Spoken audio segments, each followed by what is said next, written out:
যে সাকিব আর আমি ওই রুমটা ইন্টেরিয়র করেছি, চ্যানেল আয়ের ইন্টেরিয়র দিয়ে। ওই রুম আমি আর সাকিব খান যখন ছিলাম ওই রুম করেছি। ওই বাথরুমটা আমি এককভাবে করেছি। সাকিব 25 লাখ টাকা থেকে 25 লাখ টাকা তখন ওই যে এসেছিল আমাদের কাউন্টবাড়িয়ে কারোর প্রতি অনুষ্ঠানটা হতো, ওইখান থেকে মানে শিল্পী সমিতির প্রতিনিধি চেয়েছিল আমার সমিতিকে আমরা হেল্প করব। তখন কি করবো, তখন সাকিব আর উপবিশ্বাস গিয়েছিল এই মানে দুজন হিসাবে, আমি ছিলাম মাঝখানে মিডল ম্যান। এটা করেছি আমরা। এবং এর পরে বার সাকিব খান আর অমিত হাসান ওরা পুরো বাগানটা করেছে। হ্যাঁ, এরপরে জায়েদ খান আবার আমি যখন ছিলাম এটা ওটা ইন্টেরিয়ার এটা করেছে। তো সবাই মিলেই কাজ করেছে।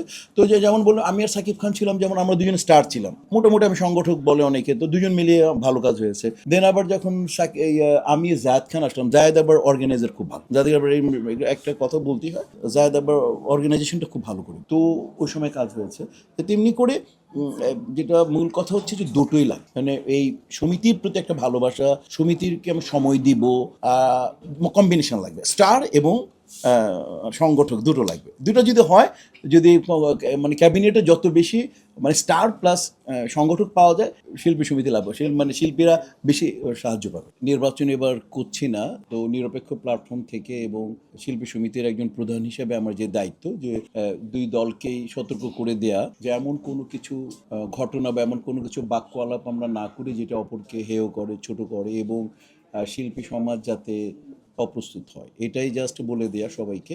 যে আপনারা যখন রুম থেকে আজকে নির্বাচন, এখন আমার সাথে যারা আপনারা জরুরি মিটিংয়ে অংশগ্রহণ করলেন, এই মিটিংয়ের এই অংশটা কেবল আপনারা বাইরে বলতে পারবেন, কারণ এটা রিয়াকশান কেউ জানতে চাইলে বলবেন। এছাড়া যখন আপনারা আপনাদের টেন্থে যাবেন বা আপনাদের তাঁবুতে যাবেন, তখন আপনি আর নিরপেক্ষ নই, তখন আপনি একটা পক্ষের, তখন আপনি বলতে পারবেন না।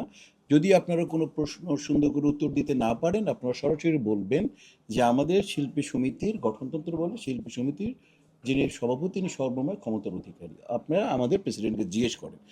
আমি ওনাদেরকে এটা বলে দিয়েছি এবং দুই পক্ষে ইনশাল্লাহ আমার সাথে বলেছি যে ইনশাল্লাহ টুকটাক যে ভুল ভ্রান্তি ছিল এই ওকে বলা টলা যেটা হয় আর কি, সেটা ওনারা করবে না। আরও কিছু আমরা তিনটা শিল্পী আমাদের খুব ভাইটাল, অসুস্থ, তাদের ব্যাপারে একটা মানে সিদ্ধান্ত হয়েছে, এটা ফিনান্সিয়ালি এটা হলো। আর আরেকটা ব্যাপারে কথা বলা হয়েছে যাতে একেবারেই মন থেকে আমরা এটা স্পোর্টসম্যানদের মতো, যেমন ওয়ার্ল্ড কাপ চলতেছে এটাকে সামনে রেখে কথা বলা যে দল চ্যাম্পিয়ন হবে একটাই, রানার্স একটি হবে, বাট আমরা সবাই মিলে অংশগ্রহণ করাটা সবচেয়ে মুখ্য। যারা অংশগ্রহণ করতেছে তারা সবাই বিজয়ী, যে বাট ওয়ার্ল্ড চ্যাম্পিয়ন একটা বা দুটো হবে। তো যার কপালে আল্লাহ লিখে রেখেছেন উনি সভাপতি হবে, উনি সাধারণ সম্পাদক হবে, ওনারা পোর্টফোলিওতে জিতবে, ওনারা কার্যকরী পরিষদে জিতবে। বাট আমরা এটাকে স্পোর্টসলি হ্যান্ডেল করি। এটাই ছিল আজকের আমাদের যে মিটিংটা, ওইটা একটা জরুরি মিটিংয়ের সার কথা আর কি।